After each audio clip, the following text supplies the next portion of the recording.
freedom is the pure idea.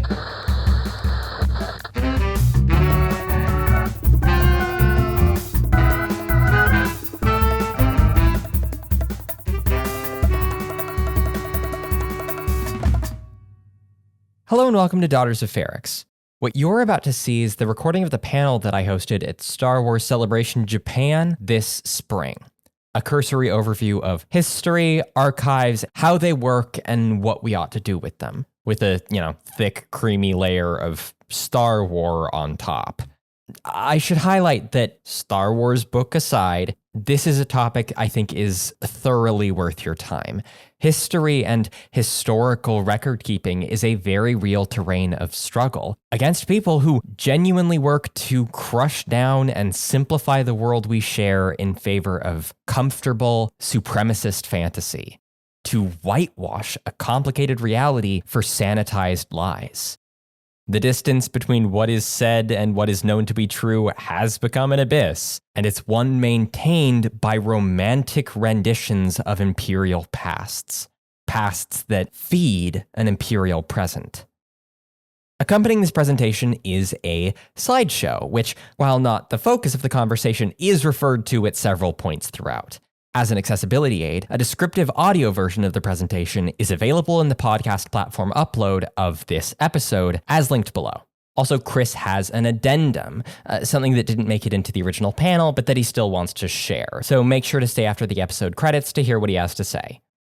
Presenting at Celebration was a really gratifying opportunity, and I couldn't have done it without the support of our long-suffering listeners. Thanks to Winonanism, Crowlar, Johannes Weller, Calliope Lagunas, F21H43, Liber Ataraxia, Lucy Vin, TL, Nicholas Brown, Lily Aaron Clift, Comrade, Danielle Wynn, Andrew, Elena, Jose Luis Cubria, Margot Key, Jess, and Nelly for supporting us over on Patreon. And an extra thanks to Henry Easing and Olivia for raising their pledges.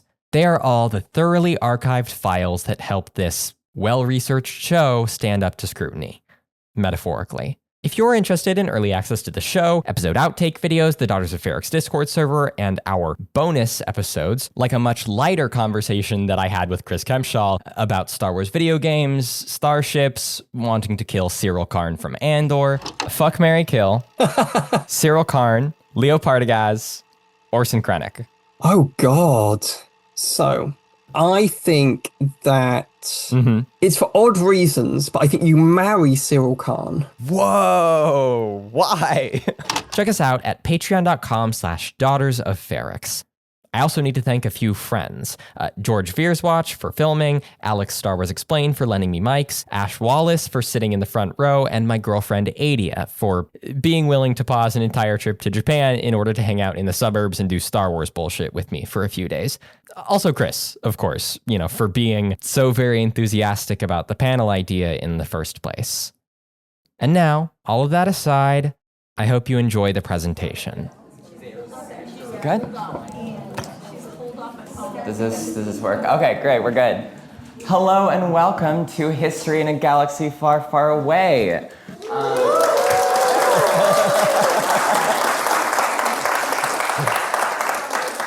I'm so grateful that you guys are all here. I'm Eleanor Mueller. I'm the host of Daughters of Ferrix, a show that looks at Star Wars through a queer historical and political lens. I am joined by the Dr. Chris Kempshall. It says it on the book.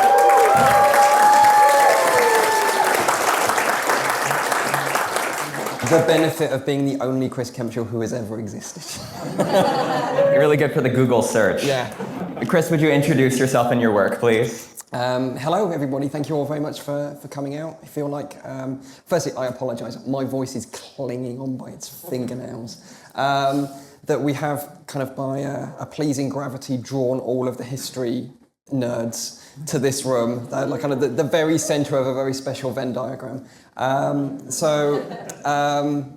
Kempshall. I'm a historian who sometimes still does, but used to largely write about the First World War. And I also occasionally write about Star Wars. I wrote an academic history book called The History and Politics of Star Wars, which imaginatively explores the history and politics of Star Wars through an unlicensed, very important to mention that, academic history lens. And then following that, I got the opportunity to write, or to co-author with the far more talented Jason Fry, Amy Radcliffe, and Cole Horton, the book Star Wars Battles That Changed the Galaxy, which is like a military history of the Star Wars universe, which is a ton of fun, and I absolutely love to pieces because it changed my life. And then last year, my most recent book came out, The Rise and Fall of the Galactic Empire, co-written with Beaumont Kin, who couldn't be here today. He's busy excavating a planet of nightmares. But The Rise and Fall of the Galactic Empire is a book about the rise and fall of the Galactic Empire. It does very much what it says on the cover, as an in-universe historical examination of everything about the Empire and what it's like to live in the aftermath of the Empire. I think is probably the best way to describe it. I think that's probably pretty appropriate. Our third panelist could not make it today. Unfortunately, that is my good friend Sophie. So hearts out to her, back in the United States of America. So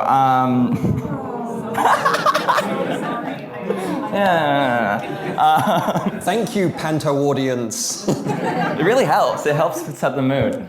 Let's begin, shall we? So, I know that we all like the wizards with the laser sword and the robot that puts the thing in the door thing,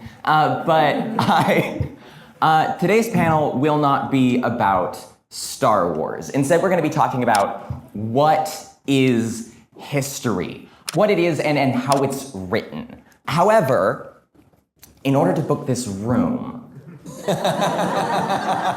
Chris and I have had to sign a legally binding contract that says that no matter what else we want to say, we have to talk about Star Wars. Okay. We're gonna dig deep. Yeah, this is in four.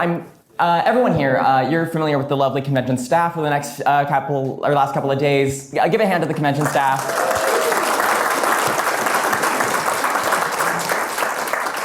Yeah, the lovely and hardworking convention staff have implanted in the back of our heads chips that if we stop talking about Star Wars, they will detonate, killing us both instantly. So, like inhibitor chips but worse. Exactly. And so we're gonna do our best to talk about this topic through Star Wars, specifically through Chris's book, specifically The Rise and Fall of the Galactic Empire, because I'm very much not a historian. I'm a person who reads Star Wars reference books. Yeah. But we have a historian here with us who's written some Star Wars reference books. So, we're gonna be doing this thing through this thing, and hopefully it's gonna be a good old time. All right, so because it's an in-universe text, there are kind of two separate Rise and Fall of the Galactic Empire, right? You have this one, written by Chris Kempshall, Earthling Man. Can you believe they gave that loser on the left a book contract? I'm questioning why every day. Who is collating events in Star Wars canon into a work of imitation history. And then there's the one written by Beaumont Kin, the Space Hobbit guy, as a way to, process the recent First Order war and re-traumatize himself, I would say. We'll get to Beaumont Kin's research experience in a moment, but I think we should probably talk about Chris's. You have got experience doing actual, real, adult, careful historical research on stuff like your book on Allied relations on the Western Front. Which I'm sure everybody brought along to sign today. Yeah. We're just they're waiting for the end. They're waiting for the end. But I don't know, the subject matter is obviously really different for Rise and Fall of the Galactic Empire. You're not reading these 100-year-old letters, you're taking stuff from a 7-issue comic run or the Imperial source book, right? How do these two research processes compare? And how do you kind of adapt the Star Wars-y stuff to make it feel like the real thing? So on like a very kind of basic, kind of practical level, to an extent, obviously the Star Wars stuff is easier Because if I need something, it's either on my bookshelf already because I've wasted my life on this, or Lucasfilm will kindly send it to me, rather than having to go to an archive somewhere where the staff might be mean. And depending on where you are, often are. But the actual process of it doesn't change that much, or it doesn't change as much as you might think that it does, because you're still looking at material that in some way, shape or form will become a source. Now, you might look at a comic and go, okay, it's a fun little 7-issue comic run, tells a cool story, and you know, that's it. But at the same time, there is stuff within that is coded and designed for people who understand how the world works. You know, when Luke Skywalker appears in a comic, you don't get a little asterisk and goes, and here's who Luke Skywalker is. You know, everybody understands the rules of Star Wars, which means that a lot of the information from it is implicit. It's implied because we already kind of know the backstory for it.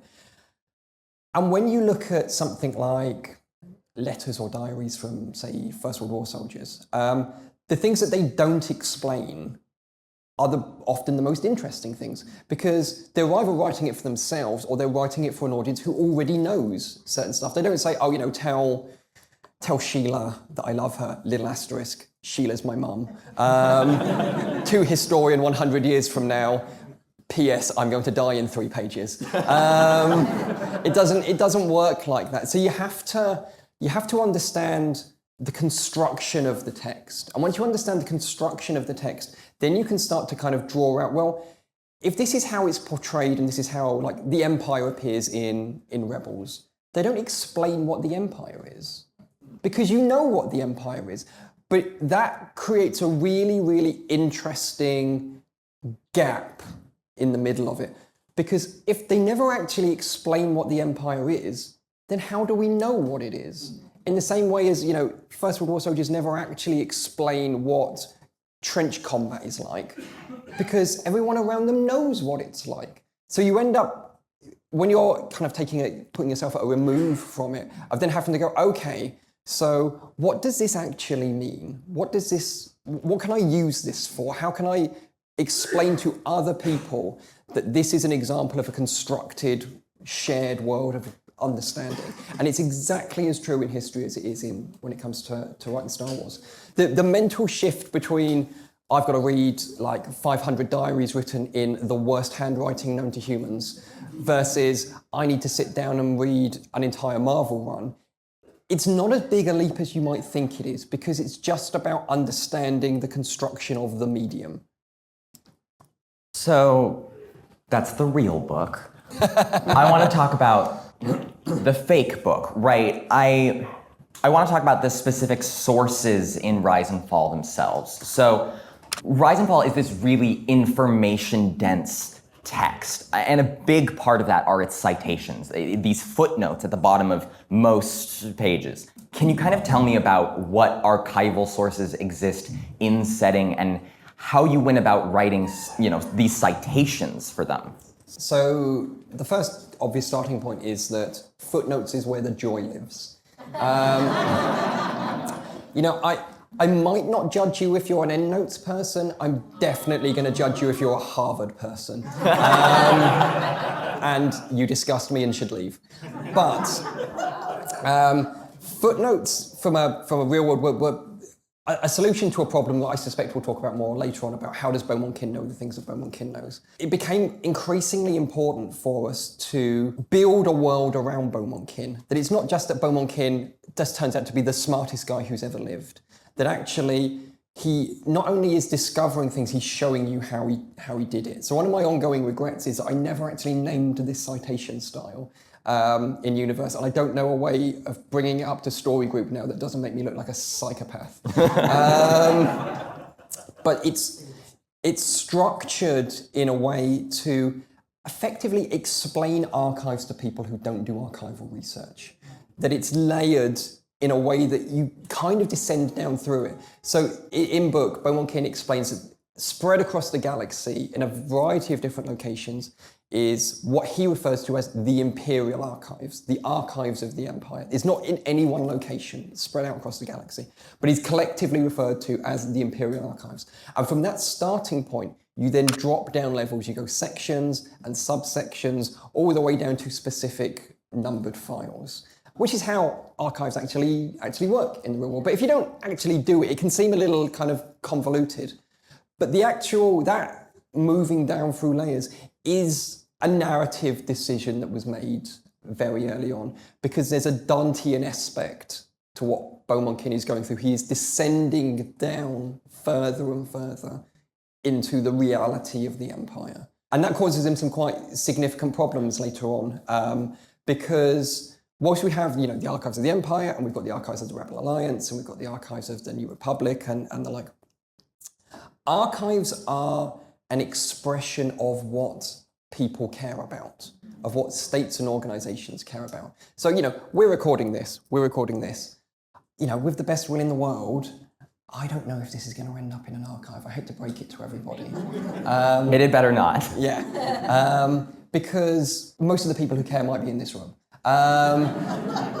But that means that when you have an archive of material, the material itself can become secondary to the very existence of it in the first place. You can learn an awful lot about something by seeing what it cares about. And things it cares about is the things that it keeps.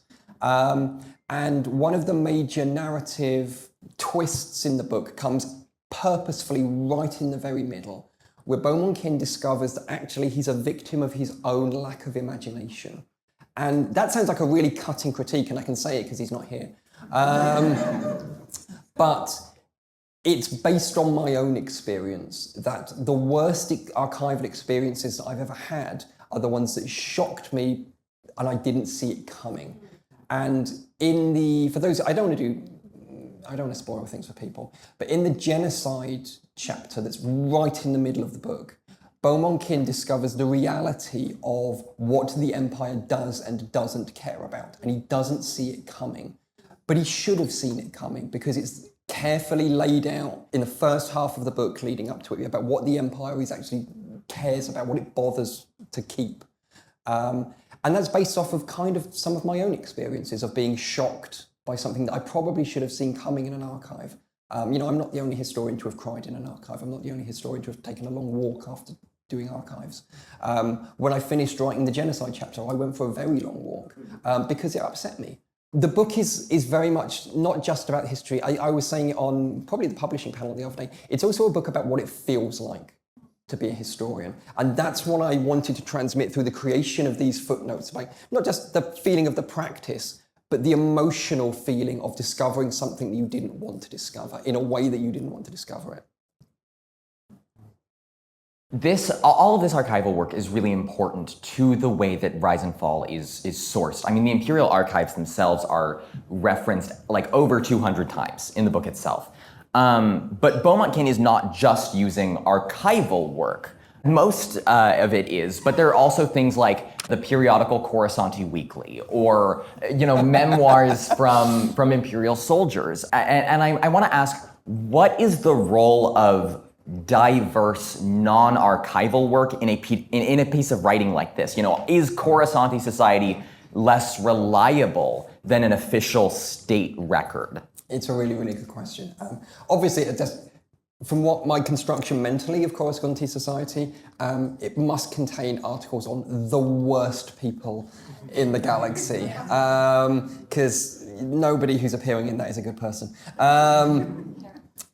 Whilst archives show you what a thing cares about, you can fill in the gaps with everything else. So whilst this might not end up in an archive, the recording of this would be useful for finding out what Celebration Japan was like in 2025. So if you limit yourself to archives, you limit yourself to a pre-selected evidence base.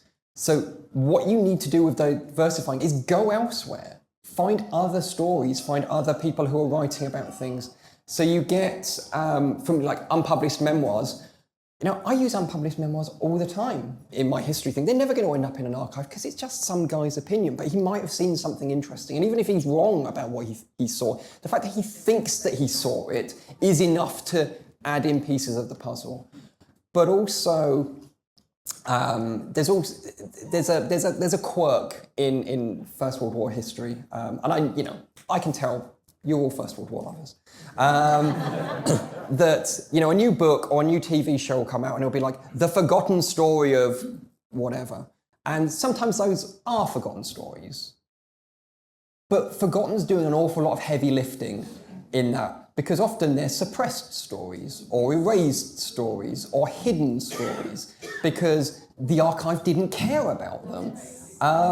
And in that sense, with some of these kind of wider things, I suspect we'll kind of pick it up later on when Beaumont Kin tries to be as diligent as possible, saying, if you want to find out about X, I might not be the best person to talk to about this. You might want to go and read their thing, who knows better about it. So drawing in wider sources makes for better history. And that's what Beaumont Kin is trying to show people, that if you stick in the archive, you'll find tons of stuff because they're full of stuff. When Cyril Khan is locked in his cube of misery in Andor, producing paperwork, firstly, no one is reading that paperwork. The Empire produces paperwork, but in the same way that when Andor is in Nakina 5 and he says no one's listening, no one's reading it either. But you'll find tons of information in the archive because the Empire's going to keep it because it's obsessed with paperwork.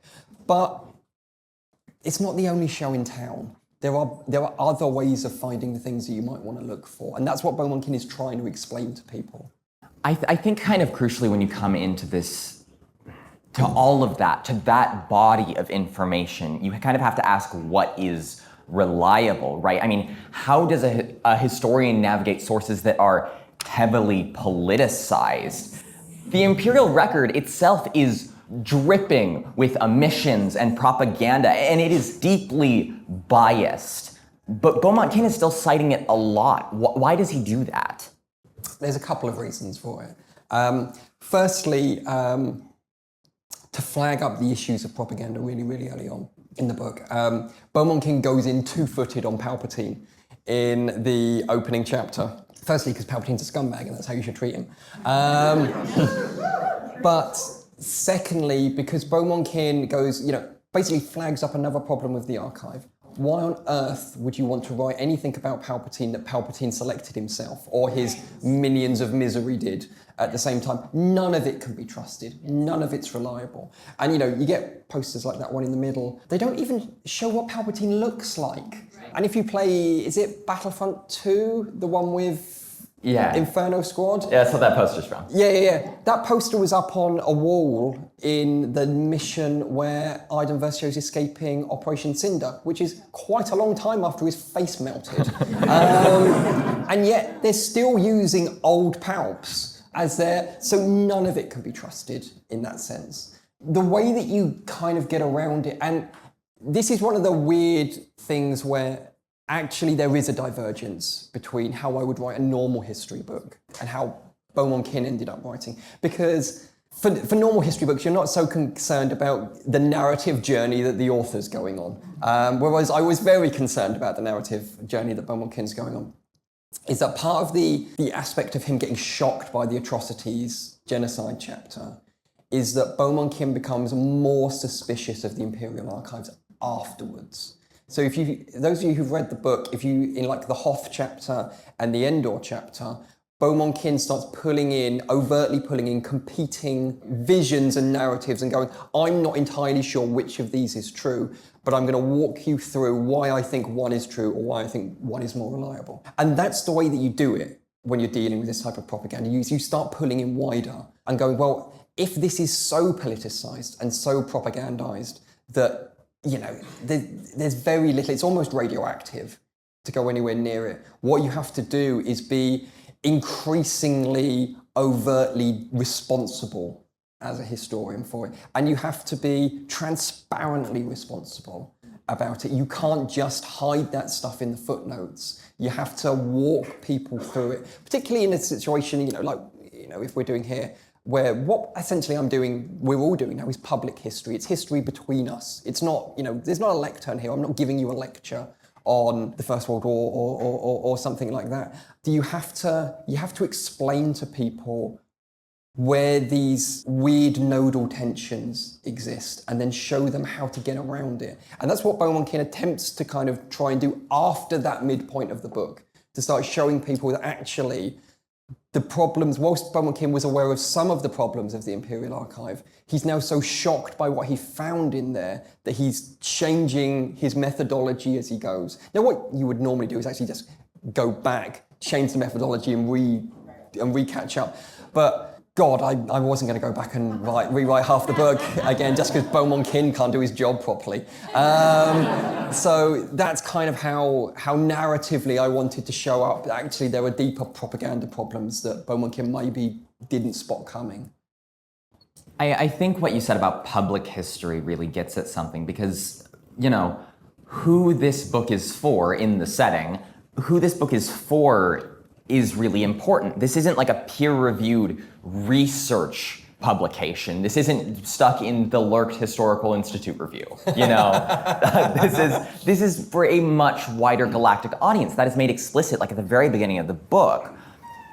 And yet it is thoroughly cited, and yet it is, I mean, he's doing the legwork. So what is the value in heavily citing a work like this? I mean, why isn't it just uncited pop history? Why did you write it this way? Why did Beaumont Kin write it this way? So there's a couple of aspects to it. And this sounds odd, but it also sounds understandable. That me, David Fentiman at DK, my editor, and Lucasfilm Story Group spent more time than you might think thinking about the in-universe audience for this book.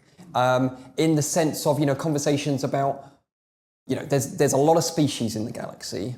What do we collectively call them? Because alien feels like a word that Beaumont Kin shouldn't be allowed to use. It's an imperial word. Non-humans is better, but it's in degrees. There's no collective word for all of the species who aren't human. So we spend a lot of time thinking about that and how to responsibly have Beaumont Kin speak to an audience as a human, you know, as a human man who, you know, was young during the time of the Empire, but humans by and large didn't get the worst of it. And, you know, the idea of him standing up and saying to a Twi'lek going, "Did you know that the Empire was bad?" I said, yeah. Thanks for joining the party, Beaumont. We didn't need it explained to us like some of the rest of you. So there was that aspect in the thought process. But also, one of the things that Beaumont mentions a couple of times, particularly towards the end of the book, is that there are imperial apologists within academia, within the Star Wars universe, who either just kind of stood on the side and went, "Oh, the First Order are here. Sure, you know, as long as the research funding keeps coming in, who cares?" And others who were like, you know, "I loved the Empire. The Empire was great. You know, they made the space lanes run on time."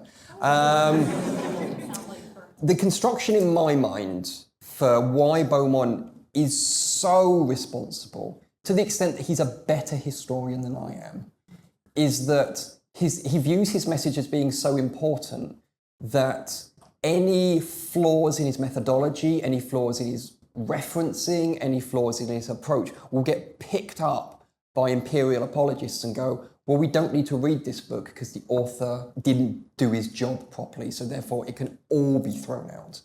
So Beaumont Kin is trying to wrap himself in as much kind of bulletproof armor as he possibly can because he believes that he has to drive the message home. And this book isn't for sale. He releases it on the HoloNet purposefully as a kind of an act of democratic public history because he doesn't want it to get sidelined through peer review and various things. He doesn't want people to have to buy it to understand what it is that he's trying to say.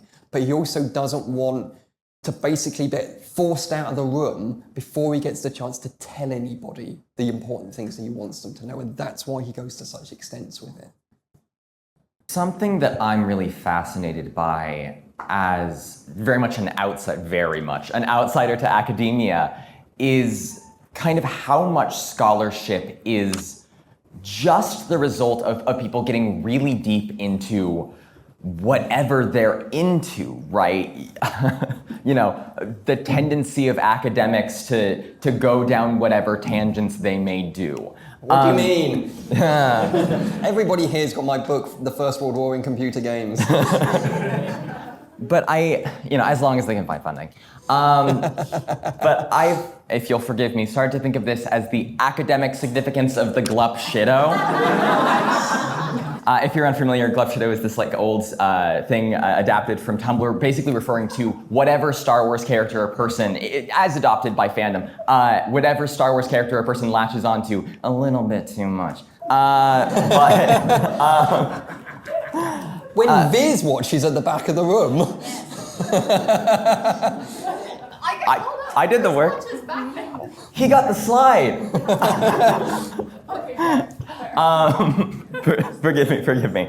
But I genuinely, I think this is a really interesting phenomenon. What is the value in people researching what they think is important, what they want to? So, I made the joke about the First World War in computer games. I think, charitably speaking, that book didn't cure cancer, but it made me happy. And firstly, that's reason enough. But one of the things that troubles me, both professionally and personally, and troubles is a spectrum between and I will kill you with my hands at the other end, is the attempt to silo history and historical study. And it comes from what I think is often a fundamental misunderstanding of what it means to be a historian, what doing history is. That the idea that, firstly, and this is something I've definitely ranted about on your podcast before, the idea that historians have to be some kind of pure, neutral, unbiased, objective entity is absolutely insane and utterly unachievable even if it wasn't insane. And if you treat historians like that, you are begging to be lied to. And the reality is that historians are not any of those things. I'm not that thing. Beaumont Kin clearly isn't that thing, and it's fine. In fact, it's good that he's not that thing, and it's good that he's upfront about it, because he's making an argument. He's not weighing both sides of the empire, and he kind of mocks at one point in the book people who do weigh both sides of the empire. He's not interested in being generous to Palpatine, because generosity is not a concept that Palpatine would be familiar with anyway, and also because he's a scumbag. Why would you be generous to Palpatine? So that's firstly one aspect of it. But what that means in regards to the production of history is that quite often I hear, I want less cultural history and I want more military history, which is often taken to mean great man history. And that is a conversation that's kind of ongoing in parts of UK academia. And firstly, I hate it. But let me explain why. If you look at the rise and fall of the Galactic Empire as a work of history, and again, I'm going to say that Beaumont Kin is a better historian than I am.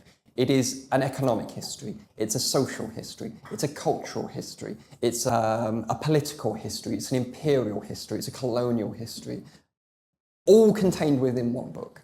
Now, all of those things are really hard to do in the real world, which is why I don't do it, because I'm not that good. But the second that you go, I want less of X and more of Y, the whole thing is going to collapse, because you don't know the benefits of what X are going to be to Y. You don't know that if we get rid of all social history and only focus on military history, how do we understand what soldiers do on their time off? How do we understand how soldiers interact with each other? How do we understand how soldiers write home to their families? How do we understand how people who work in munitions factories, which is also military history, interact with society around them? You can't do this stuff if you just do it by itself. You have to do the whole thing. Yeah, the First World War in computer games didn't cure cancer, but it got me on the radar of a publisher that allowed me to do history and politics, and because I did history and politics, I got to do Battles of Change the Galaxy, and it got to do Rise and Fall of the Galactic Empire, which is the most important history book I will ever write. And none of that happens if I don't follow a flight of fancy. And none of that happened if my colleagues that I cited in the First World War in computer games didn't follow a flight of fancy. So whether you kind of the extent to which you are up to date with modern historical academic discourse. Your mileage may vary, but trust me, it is better this way. And I say this with a great deal of love to Star Wars fans, and I'm pretty sure that this is a welcoming audience. It's true in other things as well. It is fine to say I want more of X type of Star Wars. But the moment that you go, I want less of X type of Star Wars and more of Y type of Star Wars, this whole thing is going to collapse because you can't do it without the other bits and pieces. I was saying to someone, I can't remember if it was on the internet or online a little while ago, or might have been last night. Everything's gone into a blur. If you'd have told people in 2002 that the two most important pieces of Star Wars content were going to be the film Attack of the Clones and the book of the Courtship of Princess Leia, people would have laughed at you. And yet, here we are. You can't kill these things off and say, I want less of this and more of that, because you don't know what's going to come from any of it. And it's just absolutely intrinsically true to history. You can't break this stuff up. It's not going to work.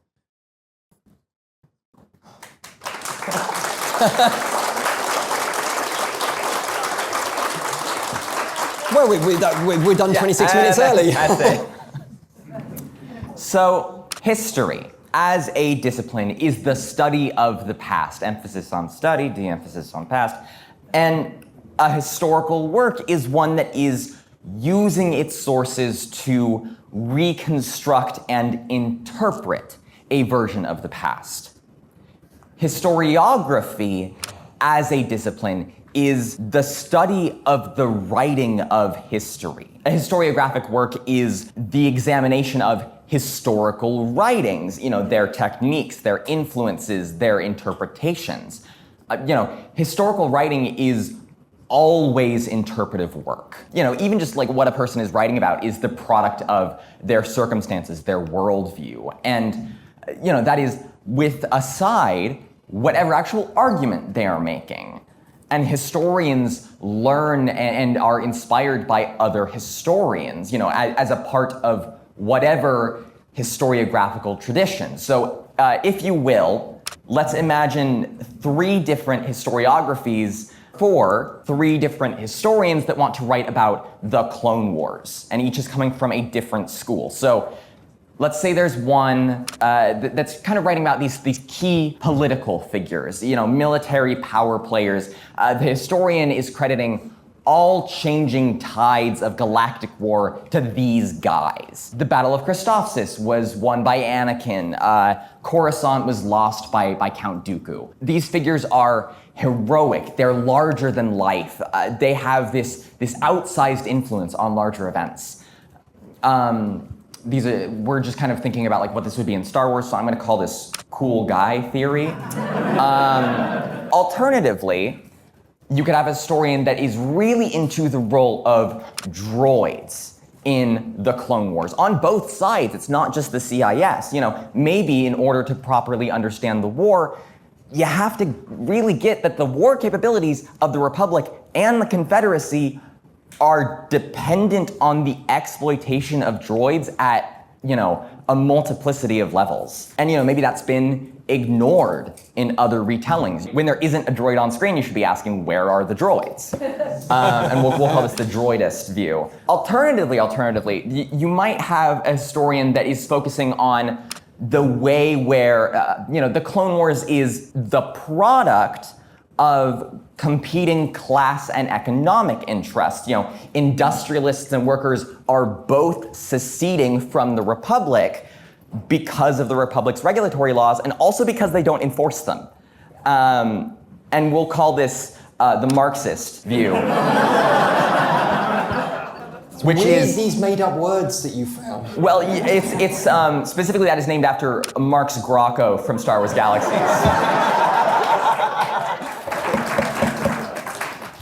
So, you've mentioned that Beaumont Kin's writing is directly arguing against some previous things. There are people who weigh both sides of the imperial project, however that may work. How would you sort of describe this strain of empire researchers?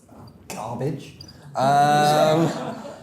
So Rise and Fall is intended as a revisionist history. But there's a reason why it's set after the Rise of Skywalker, and it's looking back. And Beaumont Kim basically implies, or outright says, that in the years leading up to him writing this, that whatever history had been written or been popularly understood turned out to have been wrong. And that the whole thing needs to begin again. Which is why he also starts as, it's very much a grassroots history. He's not that bothered by kind of great cool guy man theory stuff. Tarkin comes up a lot and the like, but it's not the focus of the piece. Firstly, Beaumont Kim actively considers this to be dangerous and reasonably despicable. I suspect in the way that he puts things across.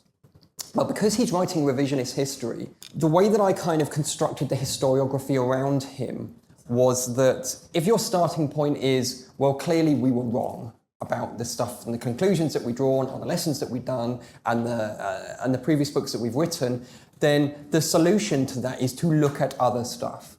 And it's one of the reasons why Beaumont Kim starts casting out quite a wide net for non-archival studies or kind of non-archival material to go into the book. It's why he starts pulling in and recommending other books written by other scholars in the universe. God bless them, here are some of them. So in the sense that, firstly, to show that Beaumont Kim isn't the only show in town. We didn't want it to be like, oh wow, I'm the first person to ever think about the Empire. Someone should have written this stuff down, because that's not how history works. But also for Beaumont Kim, again as a kind of an act of responsibility, to start to recognise the limits of his own understanding and to recognise the limits of his own knowledge and the limits of his own experience, and then direct the reader, the in-universe reader, to other material. It's again that kind of, he has never been a Twi'lek who's been harassed on the streets, he's never been a Wookiee in a forced labour camp. Therefore there's a ceiling on how much he can understand about those experiences. And in those situations, he's faced with two options. He can either try and explain it as best as he can, or go, the best thing you can do to understand this thing is to read the historiography written by those who either lived through it or lived in the aftermath of it. And overwhelmingly, and not by accident, in Rise and Fall, the things that Beaumont Kim pulls in are either written by non-humans, women, or non-binary scholars in the Star Wars universe, largely as a kind of a pushback against what would presumably be the established field of academia in the Star Wars galaxy, which would probably be human and male. And if Beaumont Kim's starting point is that human men who wrote about the Empire were wrong, then it doesn't leave you with a great deal else to go except to the logical places to find better information about the Empire, which is by and large those who suffered under it. So we wanted to build this kind of world of other people who'd also thought about the Empire. And I understand the kind of the annoyance of, dropping in a footnote a reference to a book that you can't read and doesn't exist. But creating those was a weird mental exercise, because I had to decide in my head what those books probably say so that I could distill the feeling of what they say into a sentence to a group who can't go away and read it. Because if you just throw it away as a passing thing and you don't really give a vibe of what that book might be saying, even just in the title, for example, The Long Shadow of the New Order by Lili Rumerel in the Star Wars universe, the title alone gives you a decent view. It's why some of the titles are quite pulpy. It's kind of a weird pop history, pulpy history kind of thing. Yeah, can I cut in here? So there's some unnamed stuff. There's like this military history thing that claims to be comprehensive. What could that be inspired by? There is Kitrin Brave's like a biography on the Skywalker family. What could that be inspired by? But there's also like Twi'lek culture and the history of Ryloth, artistically done, the life and times of Grand Admiral Thrawn. Life Under the Empire, Peace Under the New Republic, and The Long Shadow of the New Order. Yeah, and simply by giving either Easter eggs in the case of the Grand Admiral Thrawn one, as a funny little reference that made me and several story group people laugh.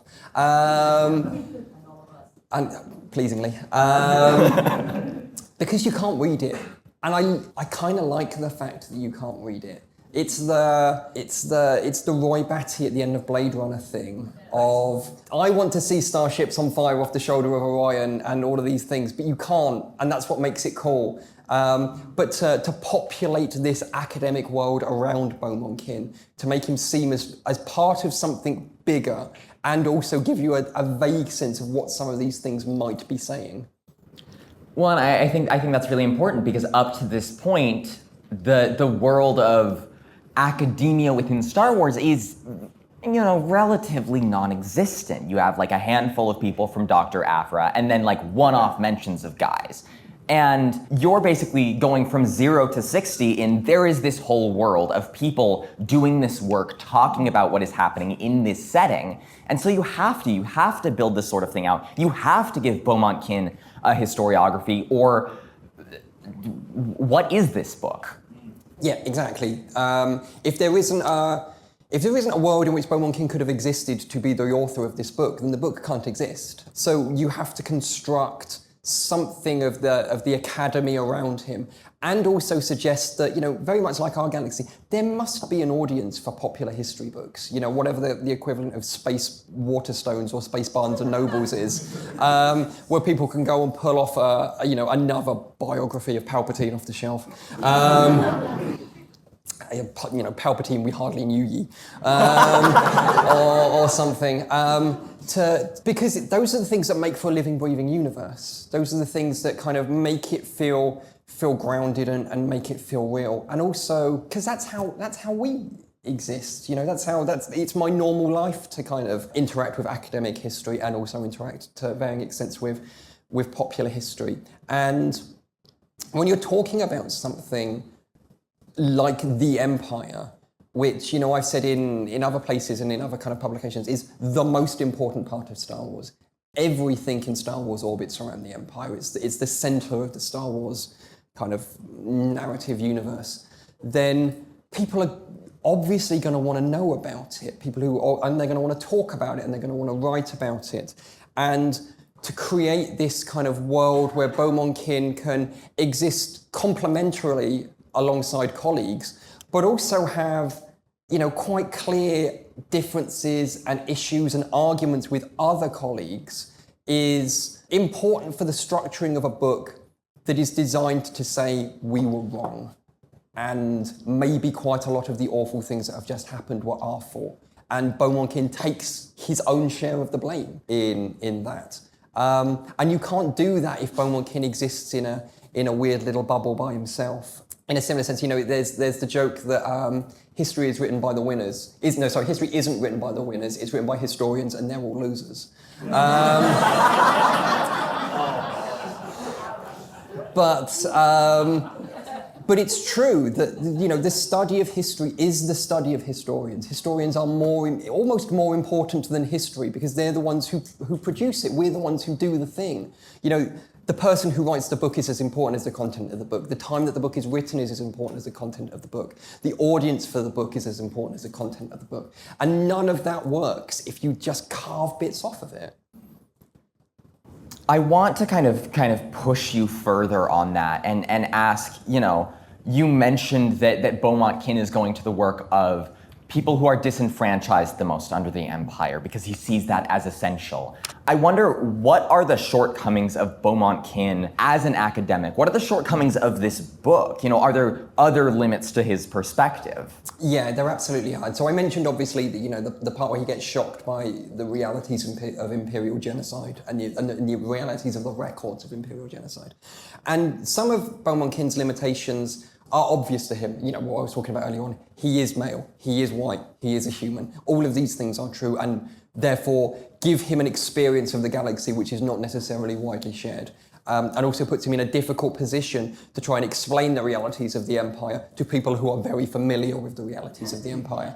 But there are other issues with Beaumont Kin, and I think one of the biggest kind of aspects of it is the extent to which Beaumont Kin has been traumatized by the war and the guilt that he feels for the war, which puts him in a very odd situation that whilst, it's important for historians, I think, to be present in the work. So when I wrote my PhD thesis, I used the word I throughout it, which is the type of thing that might get you, lined up against a wall and shot in some aspects of academia, because you're not supposed to be in it. And I always thought, well, what's the point of suggesting that this dissertation has achieved sentience and will argue for itself? I was the one that wrote it. My name's on the front. Beaumont Kin is so present in the work and is so riddled with a variety of emotions that, again, for narrative purposes, become increasingly clear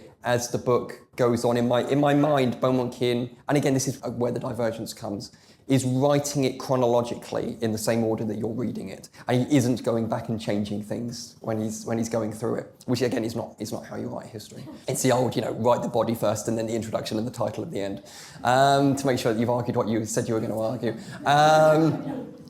But because of these kind of the emotional impact of what Beaumont Kin has been through and is now, undertaking what is effectively an almost kind of trial of penance in an attempt to kind of sacrifice what he's got left within himself to produce something that he thinks is going to save the galaxy.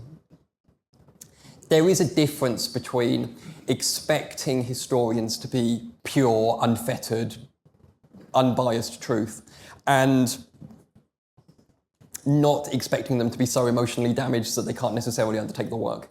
And there might be an element that the damage to Beaumont Kin is so severe that he's struggling to differentiate between his emotions for his own life and experience, exacerbated by the increasing level of horror that he's feeling when he is undertaking the research. So when the book was announced, and actually this would be quite a handy kind of way to tell. So when the book was announced, how many of you went, oh, a history book? Just as a show of hands. Yeah, that'll do me. So behind the scenes, we kept a real poker face on this book because we were pretty sure everybody would go, oh, a history book. And for those of you who've read it, I mean, it is a history book, but that's not all it is because of Beaumont Kin. And personally, and in kind of conversations I was having with David Fenterman, who is my editor, we were calling it a horror story. But not in the kind of the slasher horror, as in to be horrified. Yes. And Beaumont Kin is so horrified by what he finds. It is placing an emotional toll on him, which is impacting his ability to be a historian. But, the very fact that he's still trying to do it and is still trying to approach it as responsibly as possible should be taken into account before we judge him too harshly for it. And, I say this as somebody who did it to him. I don't want you to leave here being too hard on Beaumont Kin because he's been through it. But there is that element that Beaumont Kin isn't in a great space, period. He's definitely not in a great space to be trying to do this type of thing. And that's, again, something that we should consider about historians who undertake this type of work, the emotional toll that it takes on a historian. I mentioned earlier on that, I've upset myself in archives and the like. There's a reason why there are some parts of the First World War that I don't work on anymore, because I just don't need that in my life anymore. Whilst it may or may not be important, it's not this important. This is the most important thing Beaumont Kin thinks he's ever going to do, and therefore he's going to suffer for it, but we should bear that in mind when we read it, that this is what's happening to him. Rise and Fall is very much the product of Beaumont Kin, both as like an academic and also as a person. All history is written by historians, and all historians are making arguments in their work.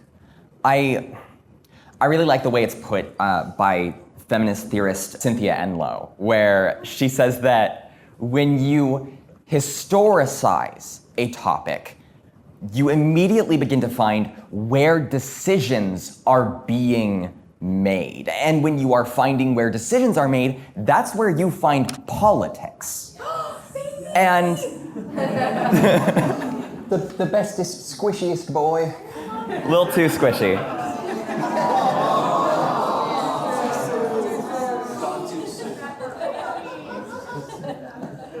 And whether or not people are like equipped to accept it, these two things are not extricable from one another. You know, cards on the table, most of my interest in history as a discipline is because of my own political interest, because I'm interested in questions about what power is, how it's used, who gets to have it. So I have to ask you, Chris, you know, where does this line get drawn? What's the difference between the rise and fall of the Galactic Empire, as written by Beaumont Kin, and Karis Nemec's manifesto? You know, is it arguments all the way down? You have to, remember, you have to answer in a way that doesn't get your head exploded by the staff. 100%. To be honest, there isn't a huge difference between what Beaumont Kin is trying to do and what Nemec's trying to do. The difference is structural. Beaumont Kin is writing a book within a recognised academic structure and within the recognised academic formality of it to make an impassioned plea about the state of galactic society. Just because Nemec's doing it on an iPad to Cassian Andor doesn't necessarily change the intended outcome. Or, you know, whilst Nemec's trying to start a revolution and Beaumont Kin's trying to save the galaxy. So to an extent, it is arguments all the way down. When I write something, I'm making an argument, and I'll show you my evidence. That's what the footnotes are for. It's not just to show you that I read stuff. It's to show you this is why I think the things that I think. And the footnotes in Rise and Fall, Beaumont's showing you this is why I think the things that I think. One of the things that I wanted to do with the book that Nemec isn't trying to do, you know, Nemec's writing and speaks in a particular way, whereas Beaumont Kin takes a slightly different approach, is to explain how to do history to an audience that might not necessarily be historians. It's why Beaumont Kin explains so much about what he's going to do in the introduction. It's why Beaumont Kin explains his process and his thought process, and he includes himself so much. It's almost history by numbers in a very, very easy way, because I was aware that this was going to be a book that might be read by people who aren't historians, who might want to be historians or may not want to be historians, and I can understand both of those. But to show you that it's not just stuff from the past, it is an argument. Beaumont Kin really straight up, like the first 2 lines of the book is Beaumont Kin's argument. History tells us that all empires, given enough time, all empires will fall, but unless we come to understand how and why they rise, we'll be trapped in this cycle forever. That is the book. And it's the first 2 lines of the book to become clear that this is an argument that I'm going to make, and I'm going to walk you through it, and I'm going to show you my evidence for it. And if you disagree with me, then it's fine. If you change your mind in 5 years' time, then it's fine. If you read something better and it changes how you think about the Empire, it's fine.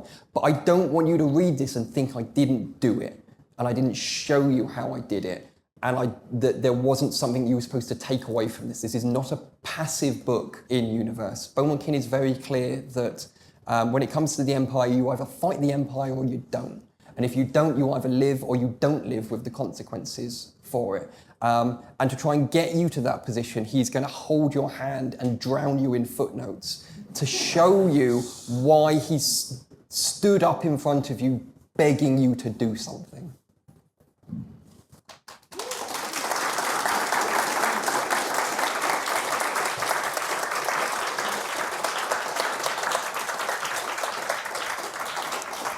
And that's the end of the presentation.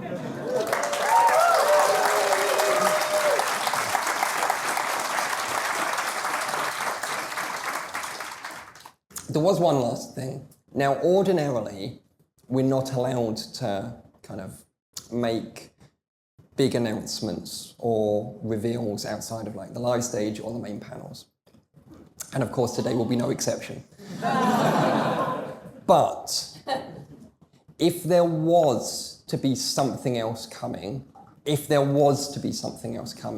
that I might have already started work on, then it would probably be because of... So thank you.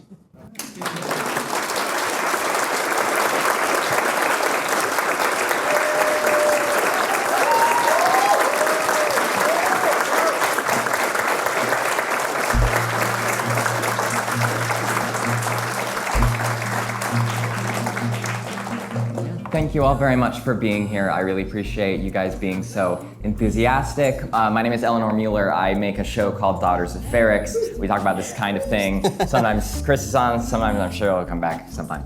Yeah, please keep an eye out for whatever could happen in the future.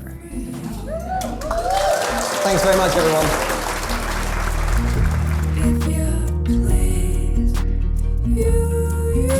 If you have any questions, suggestions, or corrections, you can send them to our show email, daughtersferrex@gmail.com.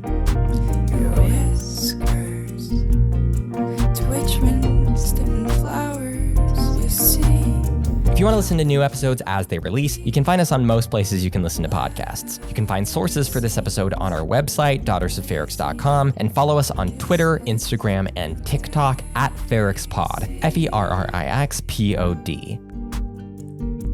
Thank you to our comrades Joel Miranda and Emrys Nereus for making this episode possible. If you want to support the show, visit patreon.com/daughtersofferrex. This episode was edited by me, Eleanor Mueller. Our background music is by Louis Zong. Our intro was arranged by me, with theme by Nicholas Bertel. Thanks for listening.